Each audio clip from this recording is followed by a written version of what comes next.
أعوذ بالله من الشيطان الرجيم بسم الله الرحمن الرحيم. Assalamu alaikum, dear viewers. Welcome to tonight's live online organized by the Talim Department of the United Kingdom. As per our tradition, we will start with the Tilawat al-Quran.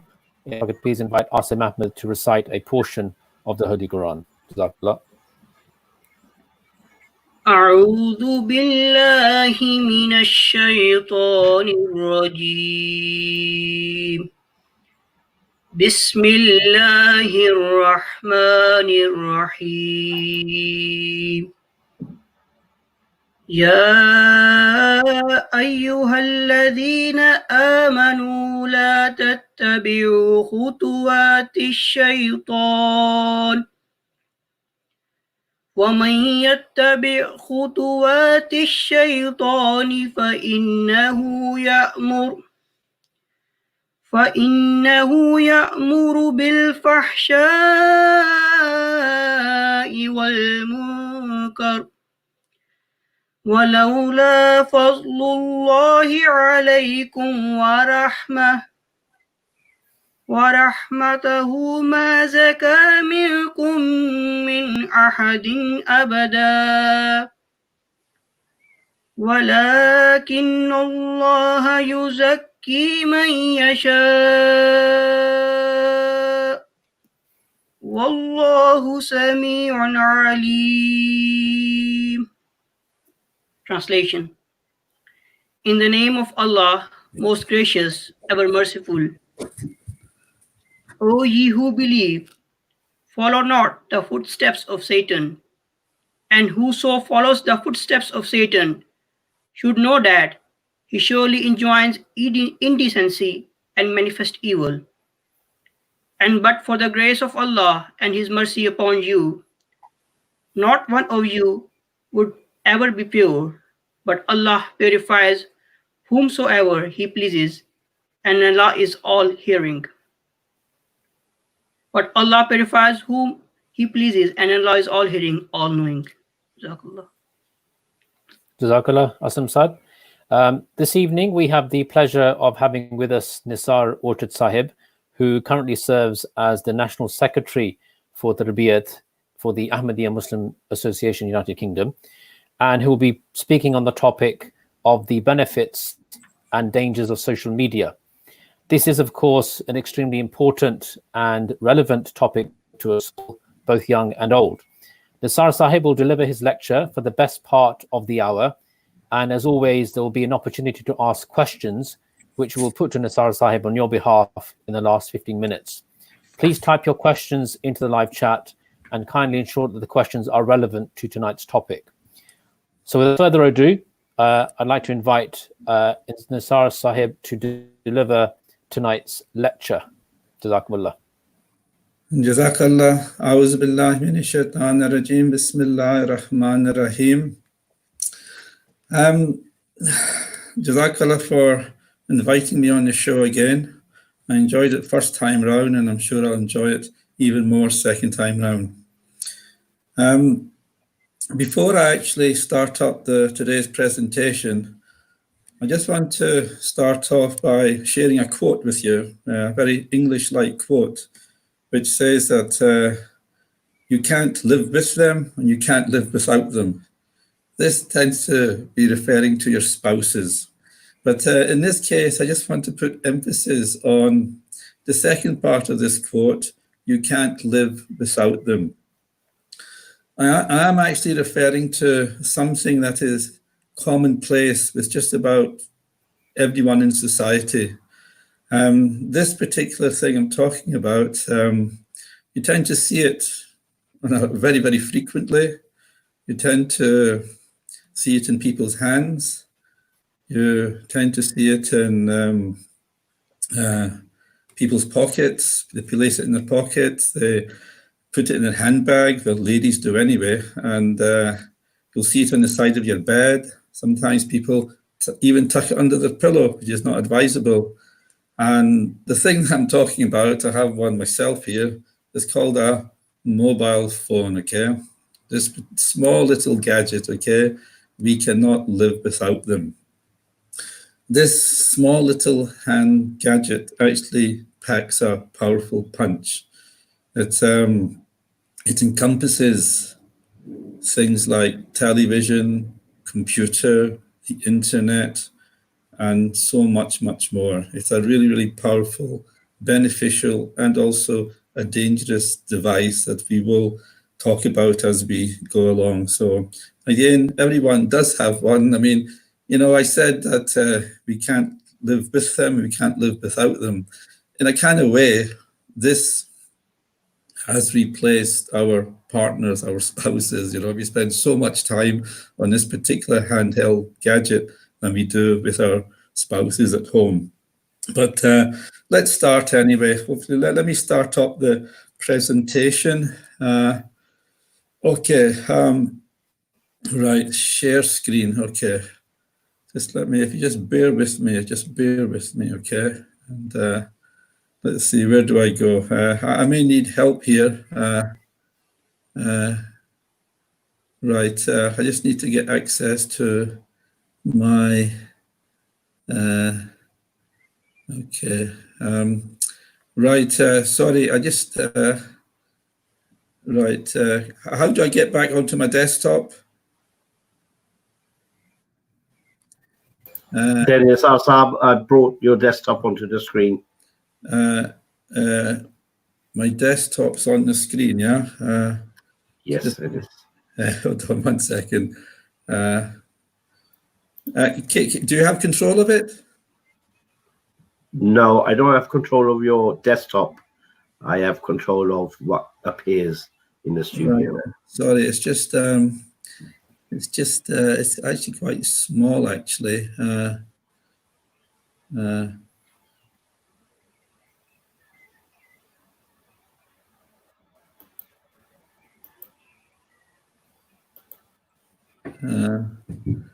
Are you, hold on 1 second. Right, just let me. So I'll tell you if it's easier for you, if you want to start, and I'll try to get your presentation and show it. Right, I'll tell you what, I'm going to start my desktop. I'm just going to start the presentation. Just give me 1 second, if you don't mind. Just a reminder that the Southside is Secretary Tarbiyat, not Secretary Technology.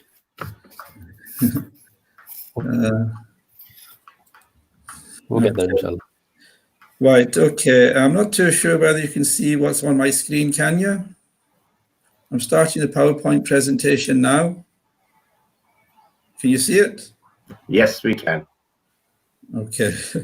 So it's actually the first time we're using this StreamYard today. Well, for me anyway. Okay, can we see that first screen? Yeah, should we start? Yes, you can. Okay. If you want to show it as a slideshow, then There we go. nice. Yeah, I mean, we've got that, yeah? Yep. Benefits and dangers of the internet and role of parents. I've added the role of parents into it, and I know the title said social media, but it's one and dozen, half and six and the other. Okay, so it's all similar, and again, as I said, these are things that we tend to use every day: computers, televisions, mobile phones, and so forth. And if we just go on to the first screen, the next screen is actually quite a boring screen, actually, but I actually cut and pasted it from Al Islam. I went into Al Islam today and I just typed in internet and it came up with this search result.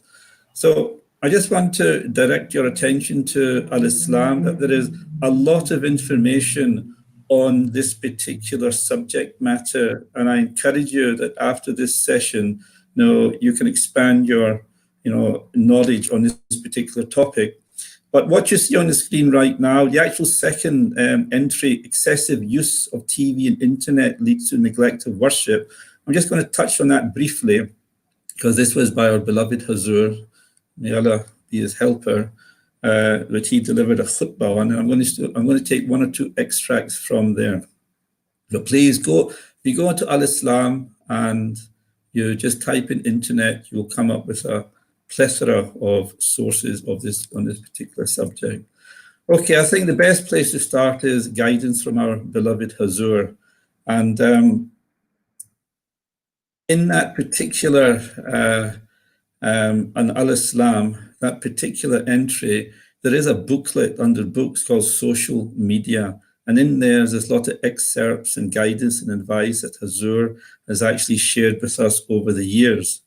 Now, there is that is the email address, that's a URL for you to access all this golden advice that Hazur has given us regarding excessive use of the TV.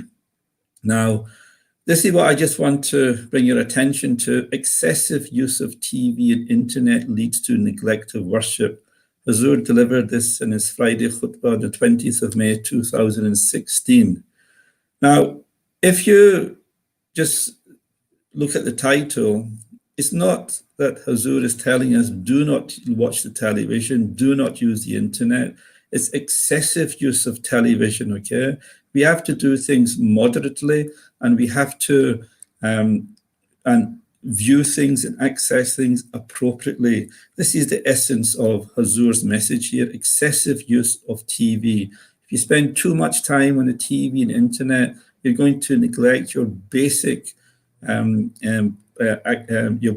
act of worship that all Muslims should be focusing on.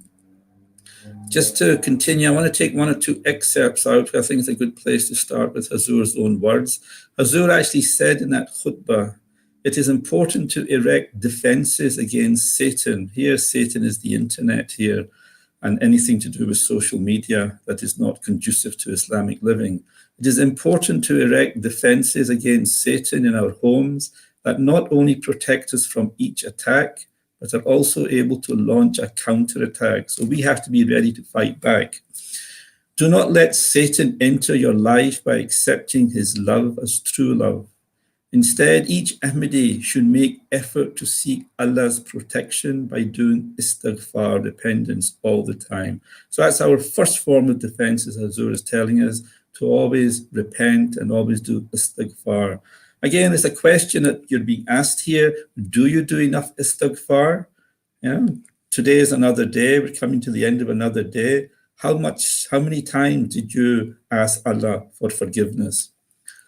And also, the second excerpt I want to share with you from that khutbah, evils of these days include television and the internet. These are Hazur's own words. You can observe this in most homes, at the eldest to the youngest.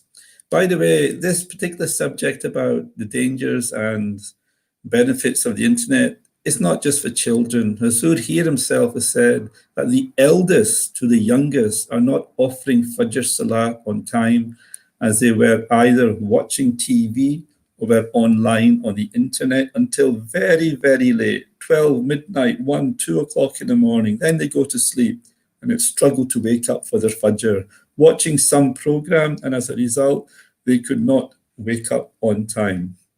So these are two excerpts from that Friday khutbah, and I encourage you to, go there after this particular session is completed, or go there tomorrow and go there regularly in order to build up a defense for yourself, as Hazur has emphasized, because shaitan is everywhere, and we have to build a defense all the time. Okay. I've started with Hazur, and I'm going to finish with beloved Hazur. I'm going to share the same thing I've just shared with you now, because there probably are latecomers, and I think it's very, very important that those people who have missed what I've just shared with you now, they should hear what I have to say again at the end. Okay, again, I said there's benefits, okay? Now, whenever anyone thinks of social media, internet, they probably think the worst of where. Absolutely not. It's a good thing. The internet's a marvelous thing. The internet's a wonderful resource which puts the world in our hands, allowing us to do many, many things.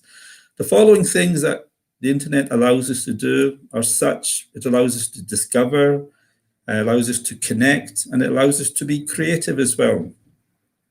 If we go back to discover, children and students at university, at school, They use the internet for research, for their homework, to discover things, to increase their knowledge. So it's a marvelous, a wonderful thing from that point of view. Secondly, it allows us to connect. You know, I always use this example that probably back in the 1970s, maybe possibly 80s, when we have relatives back in Pakistan or East Africa or wherever, where making a phone call is very, very difficult. And what we'd have to do is to connect to the operator, make something called a trunk call, I believe, make a booking. The operator will call you back after 15 minutes or 30 minutes. And he says, yes, I have a connection for you. And then once that connection is made to your brother or your father or mother in Pakistan, you hear his or her voice, the very crackly line. You become so elated that you can hear your loved one from such a distance. Now, this is the way we used to connect. And this is how joy and happiness was brought to us when we just heard. But now these days, the internet, 24 hours, 7 days a week, we can call using Skype or WhatsApp, send messages to our cousins or friends on the other side of the world, to Australia, to America. That's the difference. That's the advancement and progress our internet has provided us. And also to be creative as well. We're allowed to do online banking, set up accounts. We're allowed to create businesses and so forth. So all in all, if you just put a bit of focus on what I've just briefly shared with you today, to be allowed to discover, connect, and to be creative, this is what the internet has provided us that was not there about 30 years ago. So again, there's a lot of benefit in the internet. Now, this picture here is sometimes it might bring a gas to parents. This is a young boy in his room with a computer.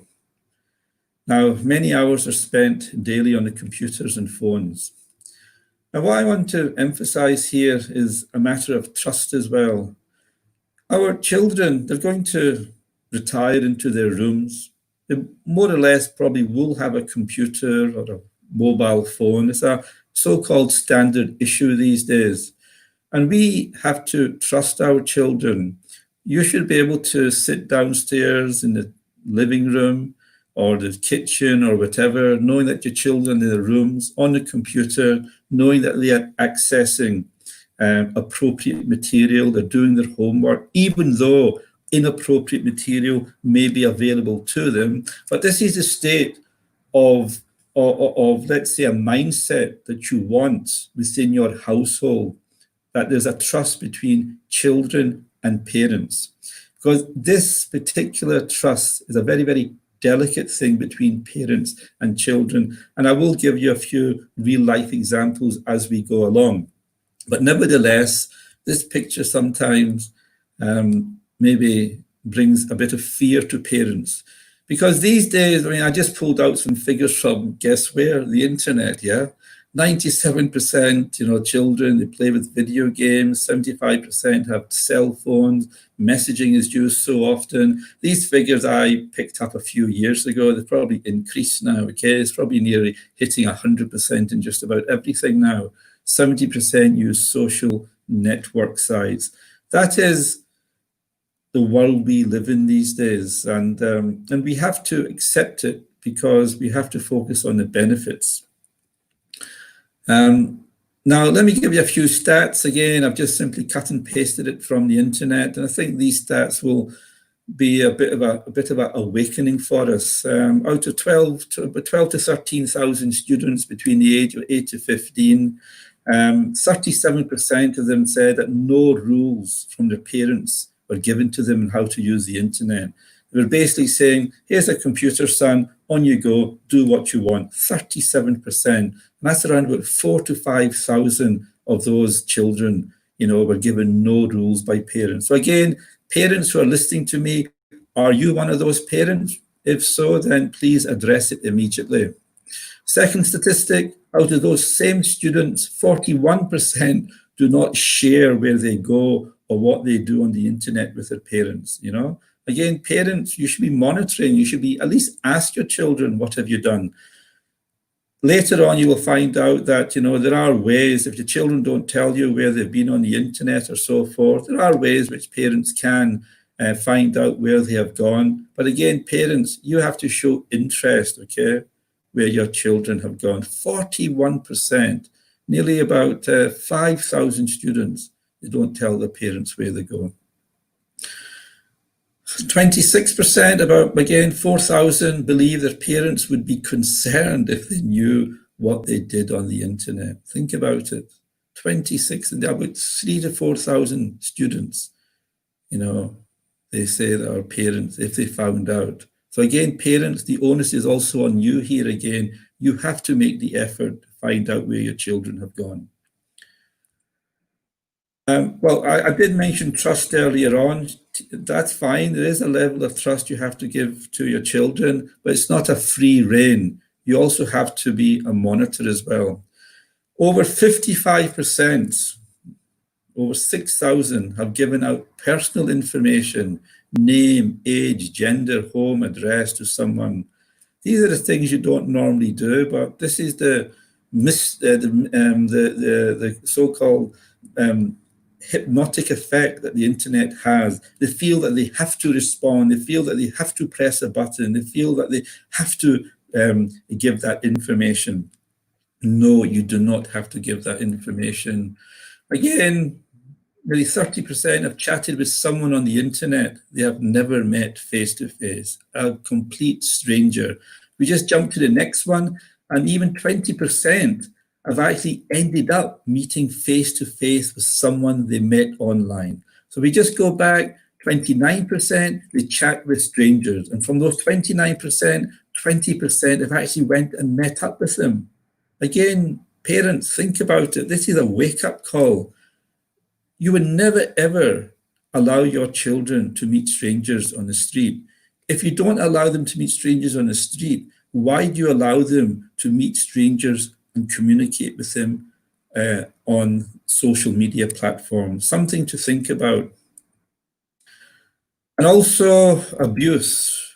Nearly 20% admit to saying something hurtful to others online.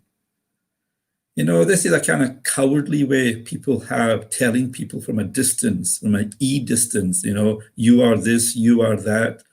It is a cowardly way, but nevertheless, the recipient of these taunts and this abuse online, they're also affected. This is called, let's say, cyberbullying.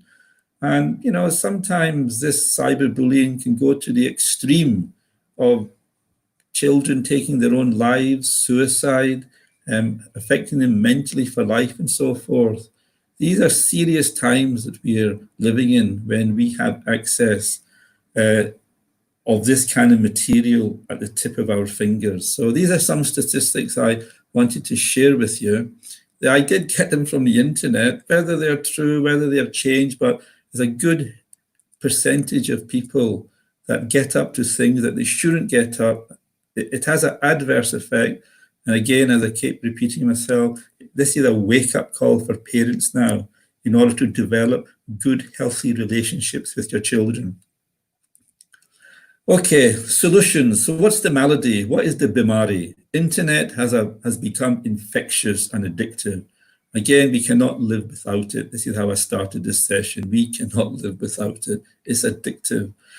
Being addictive to something is not a good thing. We are told to be moderate in everything, not too much and not too little. That's the malady, that's the bimari that's facing us with the internet. The thing is the task, what are we going to do about it?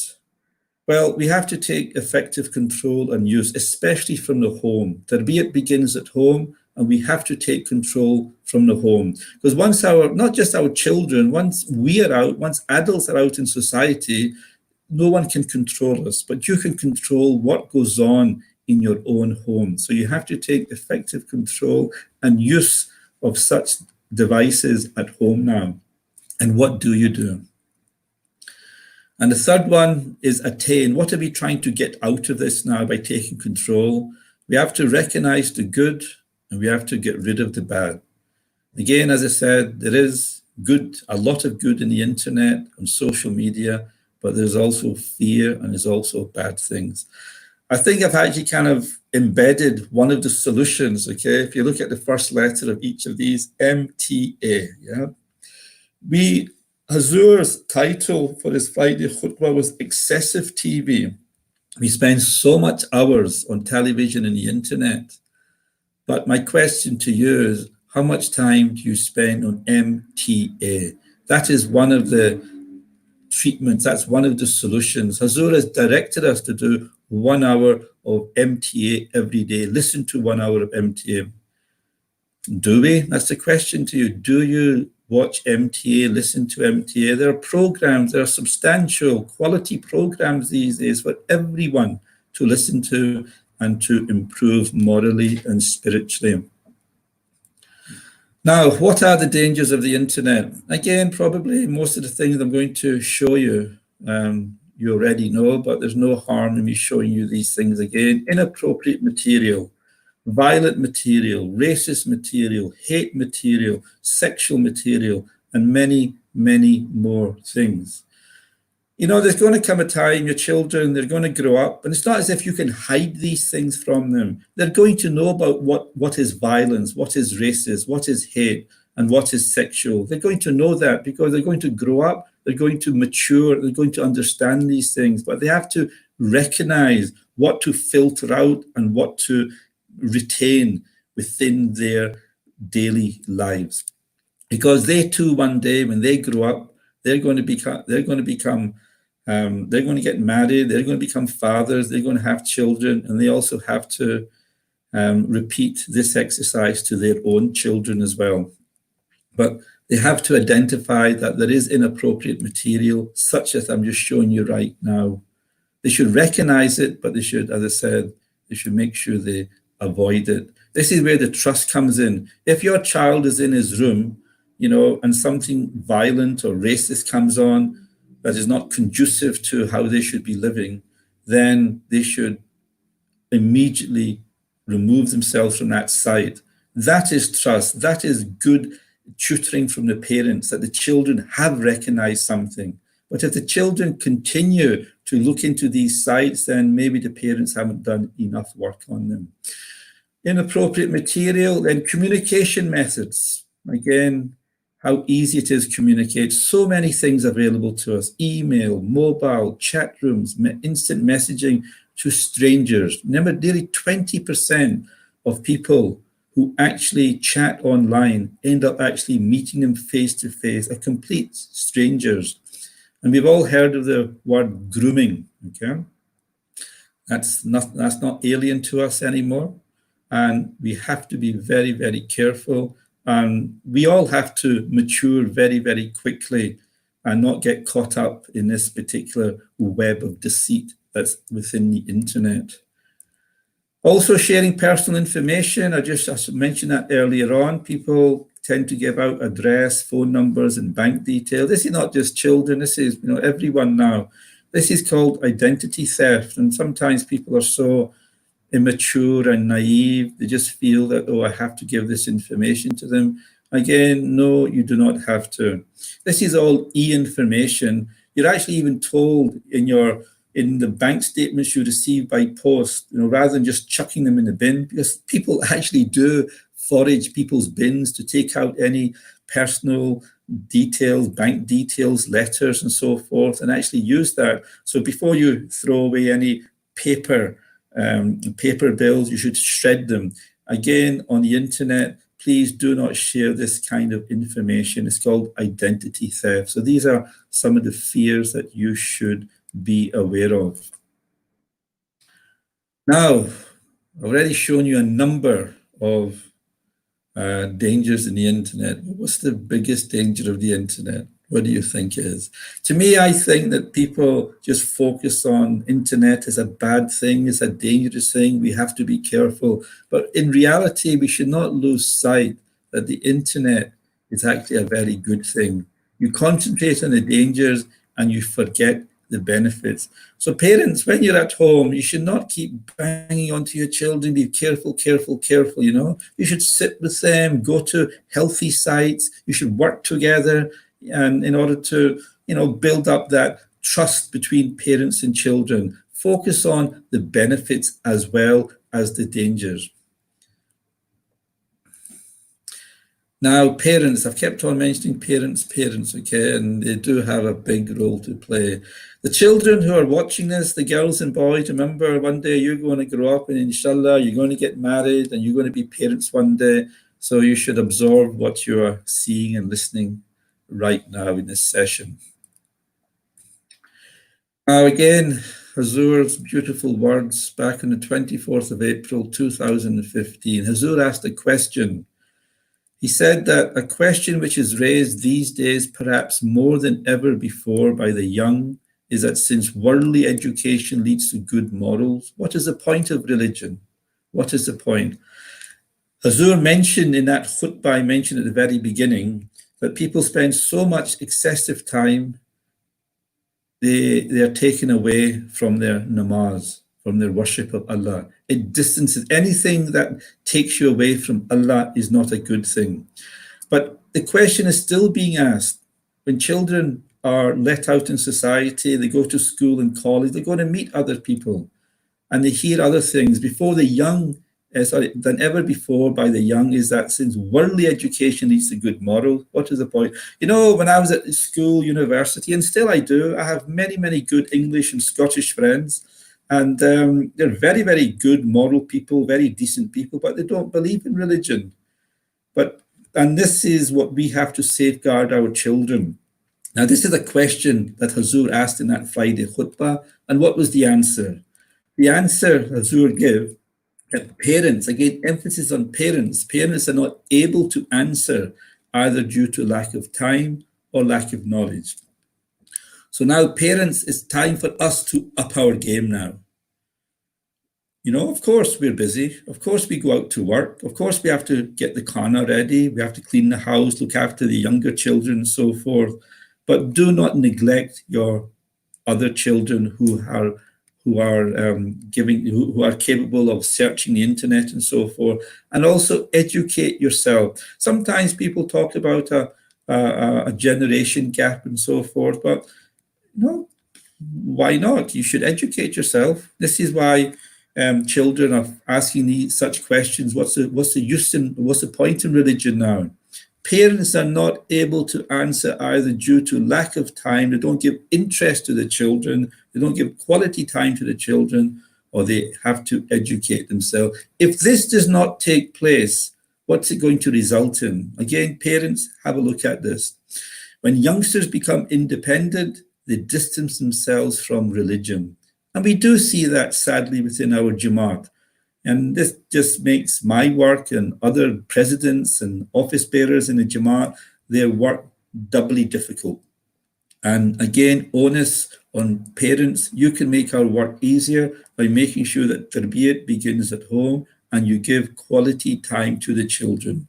When youngsters become independent, they distance themselves from religion. And once they are distant, it is quite difficult to bring them back. We have to invest a lot of time and effort, make programs, go and visit them and so forth. And we are ready to do that. But again, I'm reaching out to the parents. Please make our work a bit easier.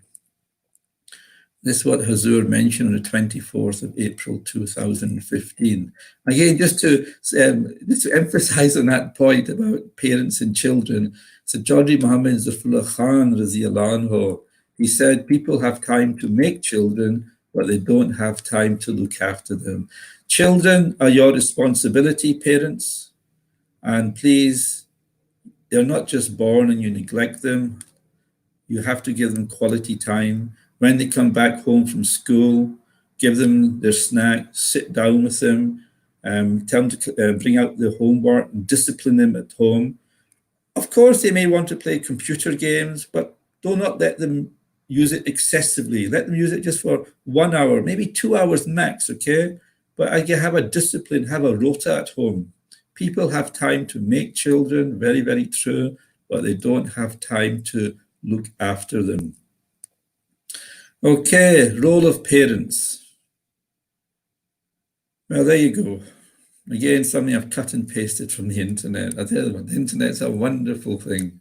Adults and children use the internet in different ways. Parents mostly use email and research, whereas children, interactive chat, interactive messages, music and games, so forth. Do you know how your child uses the net? Well, get to know it. Remember, it's that aspect of educate yourself, parents, sit with children, form that bond. So basically, we need to be involved in our children's online activity and learn from them. It's never, ever too late to learn, parents. And also children who are actually listening to this, I'll put a bit of onus and emphasis on you as well. You should ask your parents to come and sit with you, and you should educate your parents at the same time. So it works both ways. That's the Urdu equivalent of, I know this is an English speech, but I actually prepared this before in Urdu as well, and that's the Urdu equivalent of that page. Also, continuing on role of parents. You know, supervised and unsupervised access points. Again, you should not be carefree in terms of how your children are going to use the internet. They're locked up in their rooms. But again, as I said, I emphasize on the matter of trust. But you send your children to school, and you know that the school should be a safe haven for your children. They should be protected there. And they are generally supervised and monitored. But just imagine your child came home one day from school and says, Mama, Abba, I actually saw some very, very inappropriate material. I saw violent material. I saw, scenes of a sexual nature. I saw scenes of racist. How are you going to react to that? They've just come back from school and they've reported to you that you have seen they've seen this material at school. I'm sure as a concerned parent, you would straight away go to the school and report what your child has just told you, because you expect from the school, a supervised, protected area, monitored, to be looking after your children. Well, if you expect that at school, you should also expect that at home. If that level of supervision, monitoring is not at home, then basically who are you to complain to the school if you do not have that at home? So basically to ensure children are safe wherever they use the internet, again, emphasis is on at home. Ask yourself, what procedures, what implements do you have at home? There are guards, there's special software to make sure children don't go to particular sites. Have you installed them? Have you implemented them? So these are questions that parents have to ask. If you expect something from a school, then that same level should be in your home. Is it? If not, then do something about it. Again, that's the Urdu page. Okay. Yeah, the other thing, I told you, role of parents, understand children's language. Children are speaking a different language to us. They tend to use abbreviations. Maybe that's just children's jargon, but maybe at the same time, maybe that's children being a bit clever, chalak, that they don't want their parents to understand. I'm sure the first one I'm going to show you, you probably understand, LOL. We use that on WhatsApp a lot, laugh out loud. But you know what? It does have another meaning as well. It also means lots of love as well, okay? So who are your child talking to, LOL? You may think very harmlessly, oh, it's laughing out loud, they're having a joke. But, you know, they actually may mean lots of love, okay? So be computer savvy, educate yourself. Here are all the other abbreviations, ASL, age, sex, location, parents are listening, parents are watching, want to go private, talk to you later. All these abbreviations, educate yourself, parents. You should know what children are talking about. They have their own language. Again, this is, again, that's Urdu. I'll try to get the translation. H and K, hug and kisses. I didn't know how to do that in Urdu, but anyway, let's move on. Again, continuing role of parents. Okay, these again, I've already talked about these things already. Get involved in your children's online activity. What do they use it for? Who are their friends online? Learn from them. Computer and family. Look, computer and family room. You can probably understand how old this particular presentation is. You know, it's the mobile that has taken over the family desktop computer. The mobile has even taken over laptops. Okay, we don't have that concept really of a computer in a family home because people have mobile phones, something you cannot live without. They're so dependent on mobile phones. I always give the example that, you know, if you were to leave home and you're just half a minute from your home, you're walking down the street and all of a sudden you remembered, oh, I've just left my mobile at home. I'm sure you would run back and get that mobile at home because you cannot go without it for a day, even a minute, forget a day, even a minute. If you had just left home, you're just half a minute from your home and you remembered, oh, I haven't said my namaz. You know what? You should be going straight back to your home to read your namaz, even more than how much you wanted that phone that you left earlier on. But maybe people may say, Chalo, I'll say my namaz later. Chalo, I'll do my namaz on the bus and so forth. That's what Hazur is emphasizing at the very, very beginning. This is shaitan coming in the way, excessive use of the mobile phone, social media, that takes you away from Allah, takes you away from your namaz. The example he gave, parents and children, they're watching films on the internet till late at night and they cannot get up for the Fajr namaz. And also, again, as I said, use of homework and leisure interests and the browser. Again, parents, if you do not have any kind of, let's say, software guard on your computer to limit your children to go to certain sites, well, at least you can check the browser, the history to see where they're actually been. So parents, again, get computer savvy, get to know what their children's language is. That's the, okay, get involved in, again, this is all general stuff I've already discussed already. Okay, you can have a look at it later. What do they use it for? Who are their friends? I've already mentioned all of this. That's the Urdu aspect. Okay, now, at the end of the day, this is what we want. This is what we want. We want a happy family that's together, united, smiling together. So basically, we have to develop habits.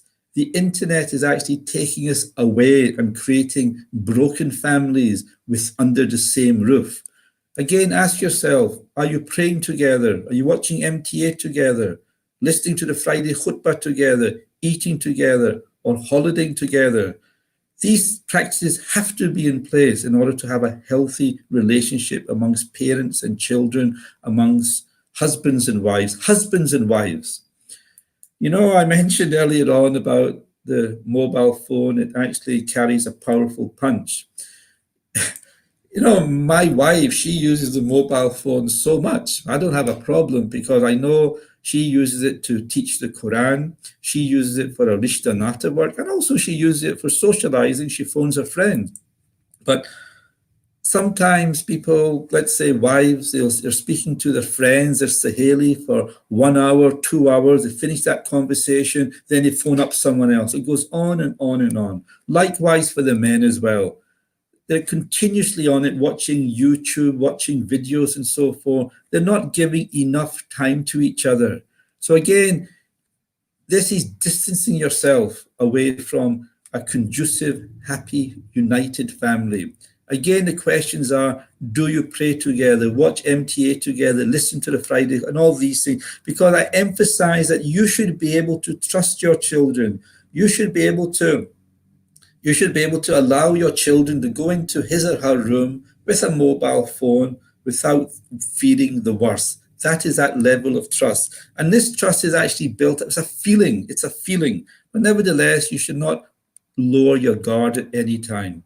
Trust, harmony, respect. That's what we want in all homes. Anyway, that's the Urdu version of it. Okay.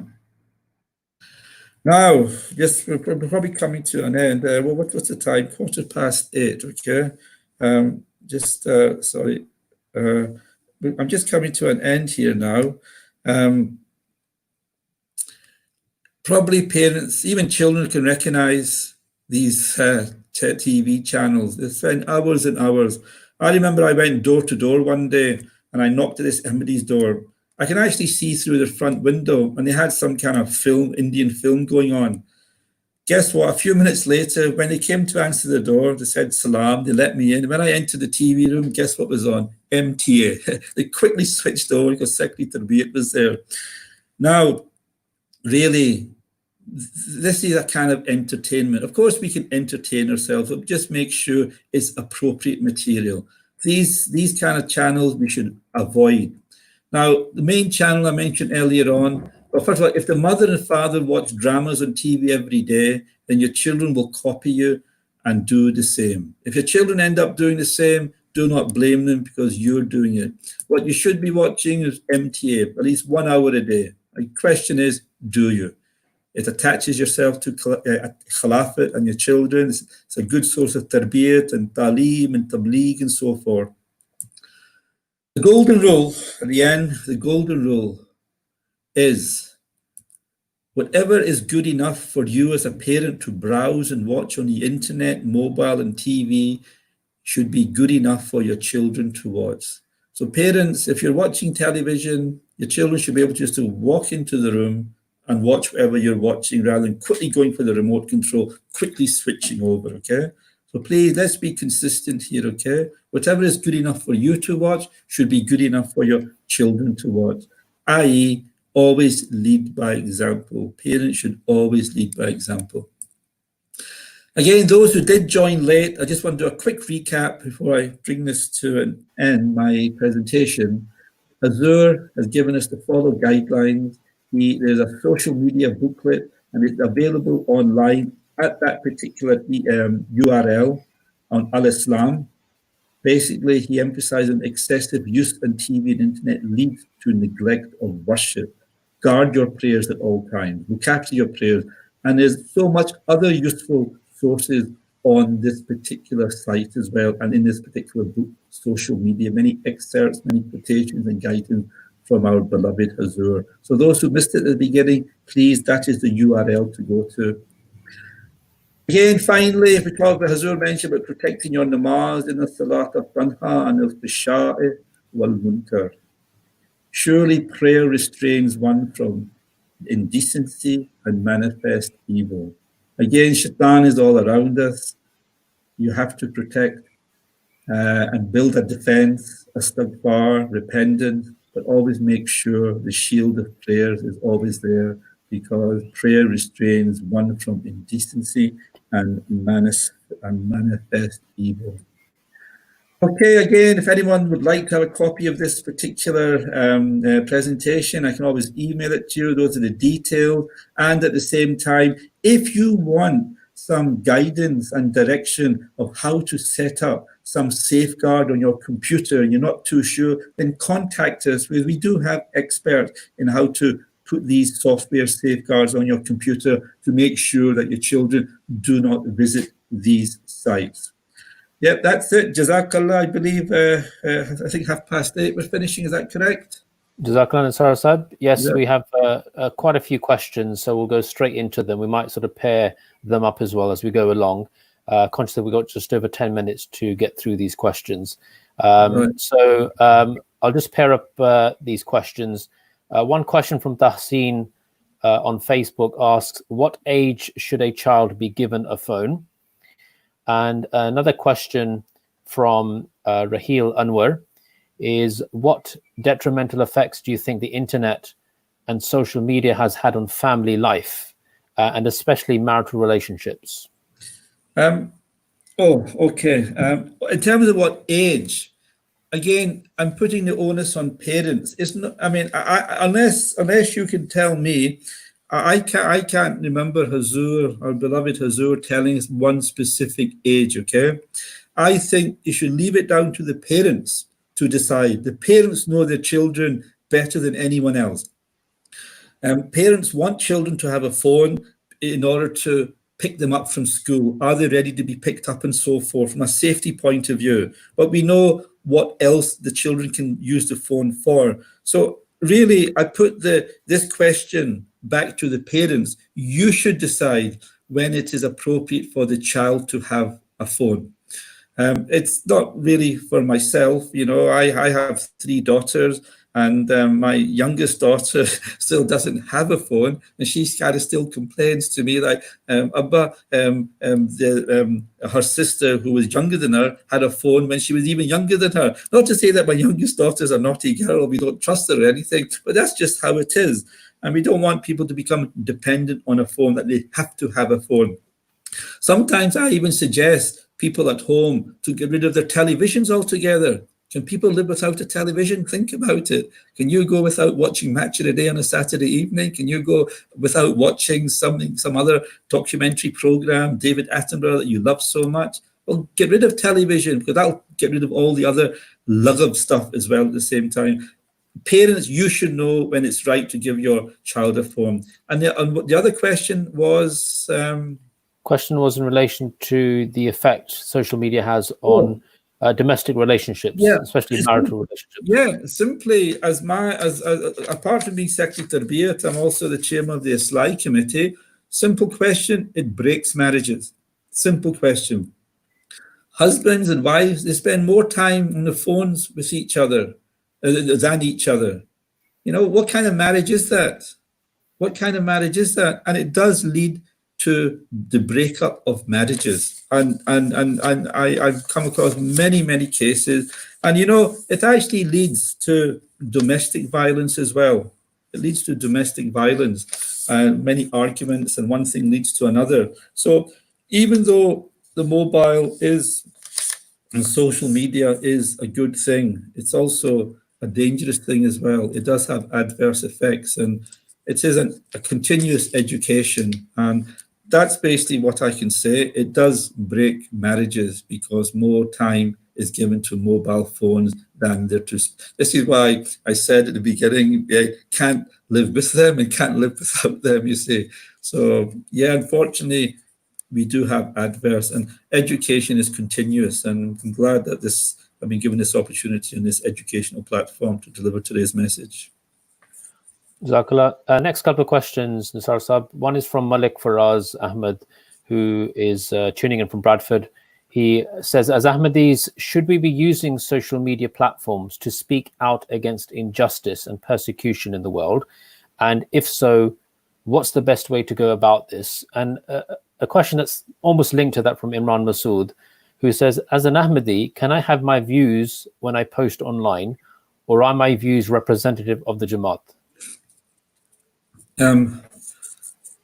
First and foremost, you should maximize anything, whether it's social media or television or anything, or even a culture, but you should take the best of those things and utilize it to a maximum. I remember Khalif Rabi Rahimullah, he talked about culture. You know, let's say Pakistanis or Africans, they come to live in the UK, completely different culture. Now, the thing is, living in Britain, it is conducive for Islamic living. We're allowed to build mosques here. We're allowed to do preaching here on a high street. So we should take advantage of that as well.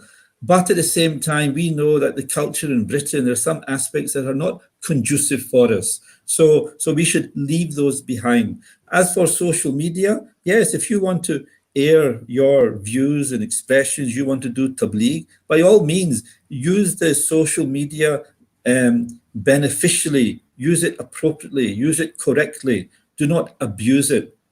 And as for representing the Jamaat, please be very, very careful, because there are official platforms. For example, we have the Talim platform here. We have the Tabligh, we have the Tarbiyat platform. Every region is now having a YouTube platform. So if you want to actually share something that you think or it may reflect the Jamaat, before you actually release that message, you should confer and come back to your Sadr or to Secretary Talim or a senior Murabbi to make sure that what the message you want to send out is vetted, is valid. And rather than sending out individually, which you can, but it's good if you send it out on an official Jamaat's platform. Okay, Jazakallah. A couple of quick questions, if we can fit them in before we close, Nisar Sahib. Ramin Masood asks or says, it's becoming increasingly common to see humans filming shocking and unfortunate events instead of trying to help. Is social media making us lose our emotional connection and empathy with humanity? And another question from Hashim Zafar, who asks, how can we make our children less addicted to the internet?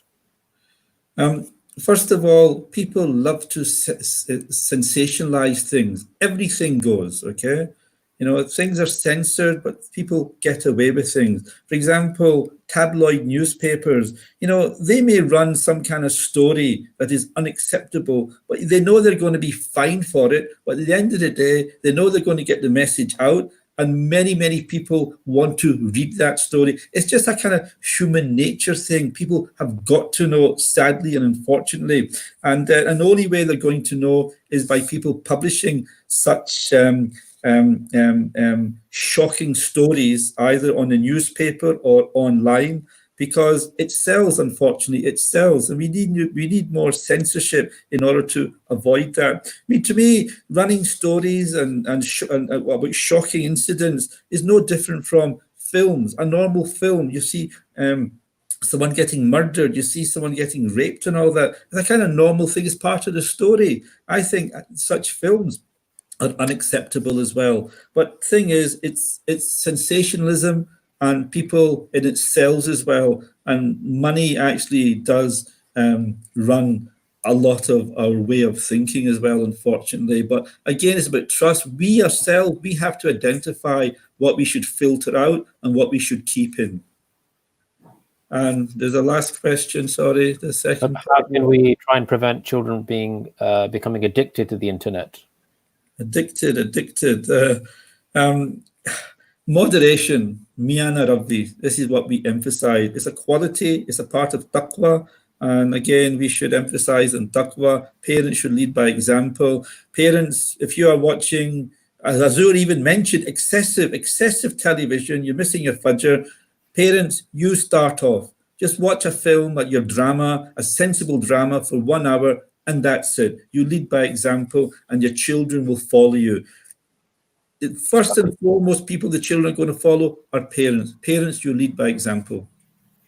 Jazakallah, Nisar Sahib. We have to bring it to a close, I'm afraid. We've had lots of more questions come in, but we can't fit them in, unfortunately. Engaging and enlightening as always, Nisar Sahib. And our thanks also to our viewers for tuning in. The Taaleem lectures will return next Monday on the 8th of June, when we will have a talk by Murabbi Silsila Mubarak Ahmad Basra Sahib. His topic is the importance and blessings of Durood Sharif. That will be in Urdu. And then on Tuesday of next week, that's the 9th of June, we will have an English lecture by Umar Nasser Sahib from the Rational Religion team under the National Tabligh Department. The title of his talk will be How the Holy Quran Foretold Scientific Modern Discoveries. So please make sure that you join us for both of those lectures, same time, 7:30 next week. If I could please request Nisar Sahib to end tonight's session with a silent prayer. Please join me in the dua.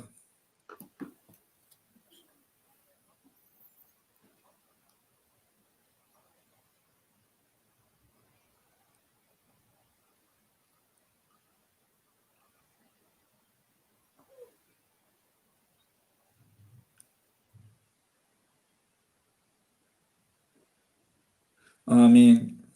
Ameen. Jazakallah, Nisar Sahib, and to the viewers. Very much. Assalamu alaikum wa rahmatullahi wa barakatuh. Rabbi,